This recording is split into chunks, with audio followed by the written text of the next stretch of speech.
नमस्कार, मैं हूं आमिर बेग। आप देख रहे हैं सिटी बुलेटिन न्यूज। पेश हैं आज के प्रमुख समाचार। अयोध्या जनपद के रुधौली कोतवाली क्षेत्र के जैथरी गांव में बीते 13 अगस्त को नाले में मिले युवक के शव को लेकर अयोध्या पुलिस ने आज बड़ा खुलासा किया।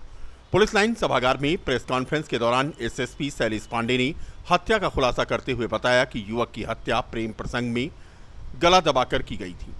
पुलिस के अनुसार प्रेमिका ने पति के कहने पर युवक को अपने मायके बुलाया था, जहां पर अपने भाइयों का पति के साथ मिलकर प्रेमी महेश कन्नौजिया की योजनाबद्ध तरीके से हत्या कर दी।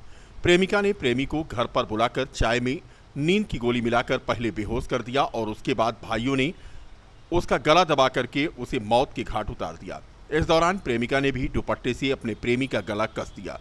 युवक की मृत्यु हो जाने के बाद शव को नाले में फेंक दिया गया था। सबकी बरामदगी के बाद पुलिस ने मामले की तफ्तीश की। पुलिस ने हत्या के आरोप में प्रेमिका और उसके भाई सहित 4 लोगों को गिरफ्तार किया है।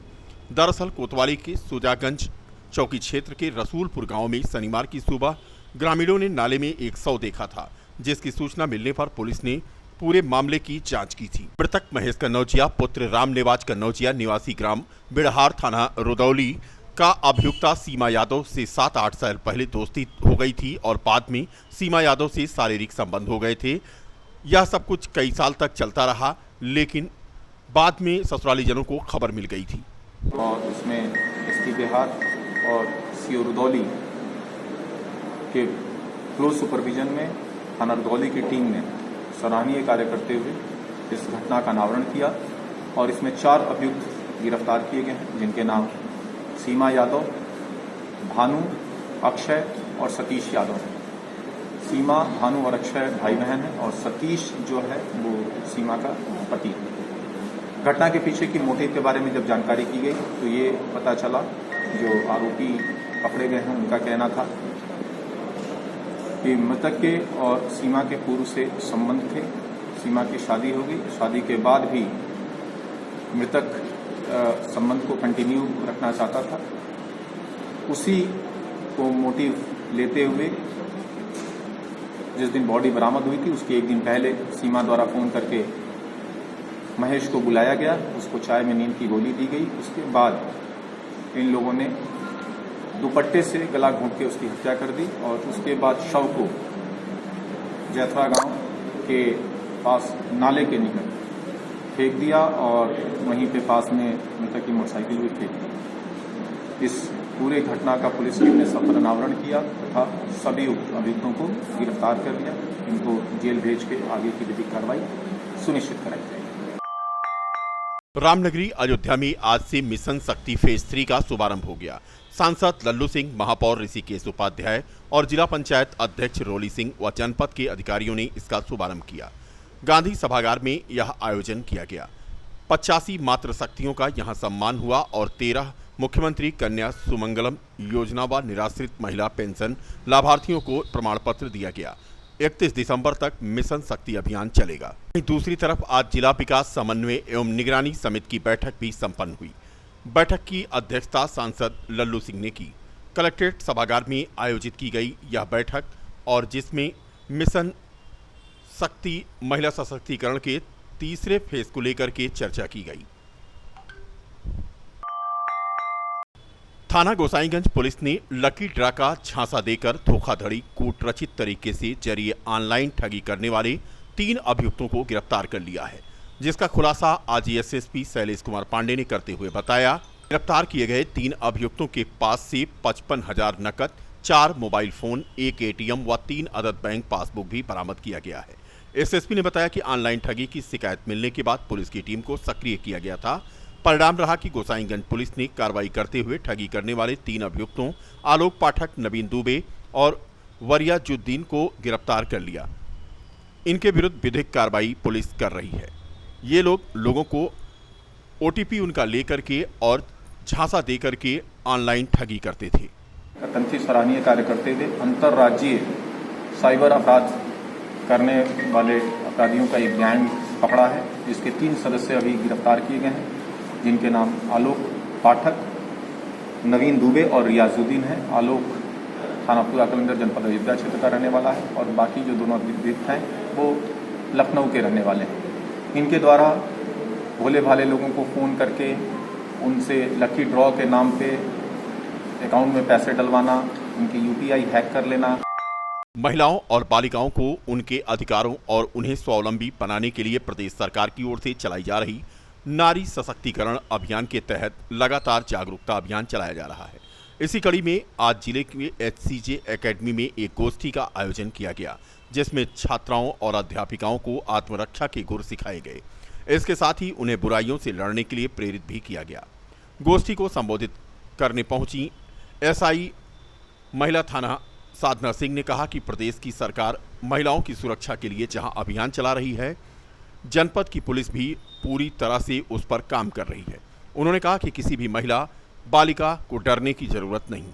यदि उनमें सेल्फ कॉन्फिडेंस है तो वह खुद समस्याओं का सामना करने में समर्थ होंगी। यदि उन्हें किसी प्रकार की कोई समस्या आती है तो वह उसे छिपाए नहीं, बल्कि उनके खिलाफ आवाज उठाएं। बता दें कि आज से जनपद में महिला सशक्तिकरण अभियान का फेज 3 शुरू हुआ है। में भी चलाया गया, लेकिन आज 21 अगस्त 2021 से फेज 3 स्टार्ट हुआ है। माननीय मुख्यमंत्री जी द्वारा आयोजित कार्यक्रम ये पूरे उत्तर प्रदेश में चलाया जा रहा है। इसका उद्देश्य है कि जो हमारी महिला उपाध्यक्ष है वो किसी भी क्षेत्र में हो, वो जब बाहर निकले तो अपनी शक्ति का पहचान करते हुए निकले। उन्हें किसी से दबने और डरने की जरूरत नहीं है। शहर के कौशलपुरी कॉलोनी के फेज 1 में NKB medicine retail medical store का शुभारंभ सांसद अयोध्या लल्लू सिंह ने समारोह पूर्वक फीता काटकर किया। इस मौके पर सांसद लल्लू सिंह का स्वागत मेडिकल स्टोर के प्रोपराइटर पंकज श्रीवास्तव ने माला पहनाकर और गुलदस्ता भेंट कर किया। इस मौके पर बोलते हुए सांसद श्री सिंह ने कहा कि अब इस क्षेत्र में इस तरह का मेडिकल स्टोर खुल जाने से स्थानीय लोगों को अपने स्वास्थ्य संबंधी दवाओं की खरीदारी के लिए इधर उधर भटकना नहीं पड़ेगा। मेडिकल स्टोर के प्रोपराइटर श्री श्रीवास्तव ने बताया कि उनका प्रतिष्ठान रिकाबगंज क्षेत्र के अलका टावर में माधुरी मेडिकल एजेंसी के नाम से है और उन्होंने यह अपना नया प्रतिष्ठान स्थानीय नागरिकों को चिकित्सा सुविधा उपलब्ध कराए जाने के उद्देश्य से खोला है। उन्होंने बताया कि यहां पर पॉलीक्लिनिक की भी व्यवस्था की गई है, जिसमें न्यूरो शिशु रोग के अलावा अन्य रोगों से संबंधित चिकित्सक उपलब्ध रहेंगे। उद्घाटन अवसर पर केमिस्ट एंड ड्रगिस्ट एसोसिएशन के अध्यक्ष अभी आनंद मन्नू, कोषाध्यक्ष अनूप सोनी, वरिष्ठ उपाध्यक्ष पंकज श्रीवास्तव, राकेश सोनी, सत्यप्रकाश श्रीवास्तव, सर्वेश मोहन श्रीवास्तव, धर्मेंद्र वर्मा, मूरत पांडे, डॉक्टर नवीन वर्मा, नीरज श्रीवास्तव आदि मौजूद रहे। हमारे वरिष्ठ उपाध्यक्ष यूनियन के वरिष्ठ उपाध्यक्ष ने एक नया प्रतिष्ठान अपना खोला है, NKB मेडिकल्स, यहाँ पर कौशलपुरी कॉलोनी में। हमारी पूरी यूनियन को इनके साथ बहुत ढेर सारी शुभकामनाएं हैं। आशा इनकी दुकान दिन दुगनी रात चौगनी तरक्की करेगी। धन्यवाद। मेडिसिन के नाम से है और यहाँ पर दवा के साथ बल्कि विशेषज्ञ डॉक्टरों को भी यहाँ बैठाया गया है। इसमें बिल्कुल आज माननीय सांसद जी द्वारा श्री लल्लू सिंह द्वारा अभी उद्घाटन किया गया इसका। यहाँ पर जैसे केवल डॉक्टर के OPD की सुविधाएं हैं, जैसे कि न्यूरोसाइकेट्री के भी डॉक्टर बैठ रहे हैं, आर्थोपेडिक के बैठ रहे हैं, फिजिशियन भी बैठने जा रहे हैं, एक MD पेडियाट्रिक भी बैठ रहे हैं। इस तरह के विभिन्न डॉक्टर और भी आने वाले हैं। गैस्ट्रो के डॉक्टर भी लखनऊ से आने वाले हैं। एक पूरा हब बनाने की कोशिश है कि यहाँ कॉलोनी में ही बेहतरीन सुविधाएं डॉक्टर्स की अवेलेबल रहें और एक बेहतरीन अच्छे क्वालिफाइड डॉक्टर हर समय यहाँ मौजूद रहें। मेरा नाम पंकज। सिंधी समाज का प्रभु झूलेलाल चालीहा महोत्सव सबसे बड़ा एवं राष्ट्रीय पर्व है, जिसे सिंधी समाज लगातार सावन माह में 40 दिनों तक मनाता है। यह बातें सिंधी सेंट्रल पंचायत के मुखिया व सिंधु सेवा समिति के संरक्षक ओम प्रकाश अंदानी ने रामनगर कॉलोनी स्थित संत नवल राम दरबार में 40 दिवसीय महाआरती के समापन मेवा व नारियल का भोग लगाकर किया। बीती शुक्रवार की रात में यहां पर यह कार्यक्रम आयोजित हुआ और शनिवार को दरबार में हवन, कलश पूजन और झूलेलाल की आरती हुई। इसके बाद रामनगर कॉलोनी में वाहिरड़ा साहिब पालकी में विराजमान झूलेलाल की शोभा यात्रा निकाली गई, जो शहर के विभिन्न स्थानों से घूमकर गुप्तार घाट पहुंची, जहां पर भजन कीर्तन, अरदास व झूलेलाल के उद्घोष लगाकर नम आंखों और भावुकता के साथ विसर्जन घाट पर भक्त प्रहलाद सेवा समिति की ओर से विसर्जन हुआ और प्रसाद का वितरण किया गया। समिति के संरक्षक गिरधारी लाल चावला और अध्यक्ष मोहन मध्यान ने महोत्सव के अवसर पर कोरोना के भय व शासन की गाइडलाइन के अनुसार इस वर्ष भी शोभा यात्रा में झांकियों को शामिल नहीं किया और सादगी के साथ कॉलोनी में शोभा यात्रा निकाली गई। उत्तर प्रदेश सिंधी समाज के युवा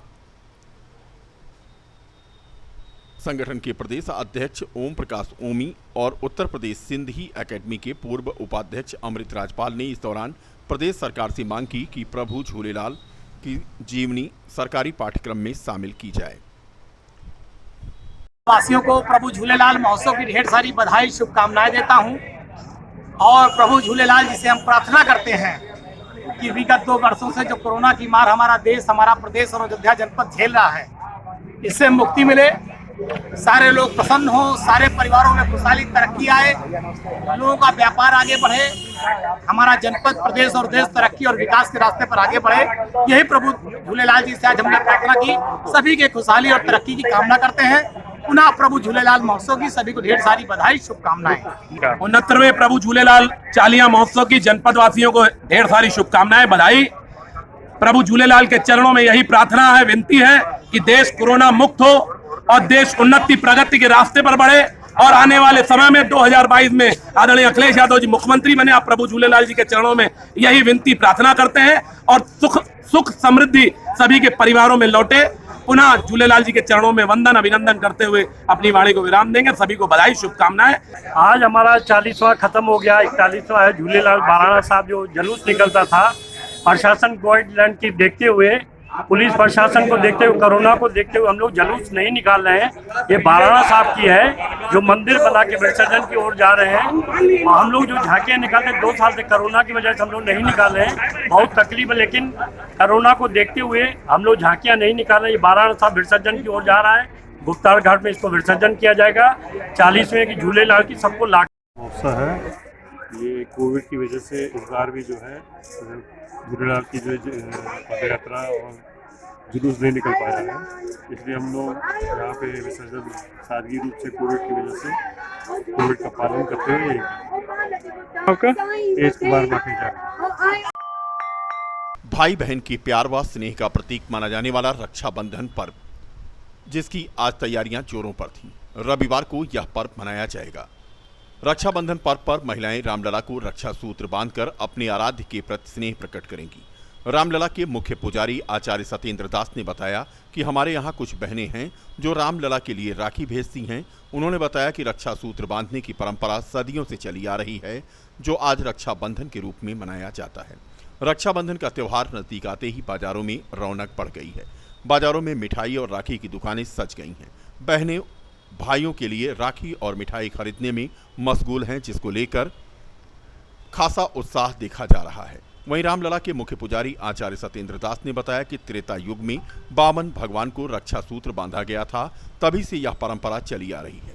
उन्होंने यह भी बताया कि दिन के 1:15 से 3:48 तक रक्षा बंधन बांधने का शुभ मुहूर्त है। जो है वो 1:15 से प्रारंभ होगा दिन में और 3:48 तक चलेगा। रक्षाबंधन की ये मुहूर्त है, इसी मुहूर्त में रक्षाबंधन होते हैं।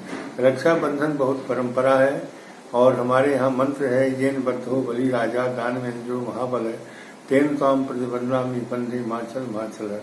ये भगवान राम, भगवान वामन भगवान जब आए थे और बल के यज्ञ में, यज्ञशाला में, तो उन्होंने जो बांधा था रक्षा, वही रक्षा आज तक चल रही है। पहले रक्षा दूसरे रूप में रही, लेकिन अब परंपरा चल गई है कि रक्षाबंधन बहन जो है वो भाई को बांधेगा। ये परंपरा है। हमारे यहाँ रामलला को भी कुछ ऐसे बहनें हैं जो आती हैं और जो राखी दूर हैं तो राखी भेजती हैं। तो राखी का जो प्रमाण यही है कि परंपरा बहुत प्राचीन है। वामन भगवान का अवतार भगवान श्री राम के अवतार से पहले हुआ था और यह जो राष्ट्रपति के अयोध्या दौरे को लेकर अयोध्या प्रशासन कोई भी कोर कसर नहीं छोड़ना चाह रहा है। तैयारियों की कमान खुद आला अधिकारियों ने संभाल रखी है। तैयारियों का जायजा लेने मंडलायुक्त एमपी अग्रवाल और जिलाधिकारी अनुज झा रेलवे स्टेशन पहुंचे और साफ सफाई और सुरक्षा व्यवस्था का जायजा लिया। बता दें कि 29 अक्टूबर को राष्ट्रपति रामनाथ कोविंद अयोध्या आ रहे हैं और इसको लेकर सुरक्षा व्यवस्था के साथ साथ सफाई पर विशेष ध्यान दिया जा रहा है।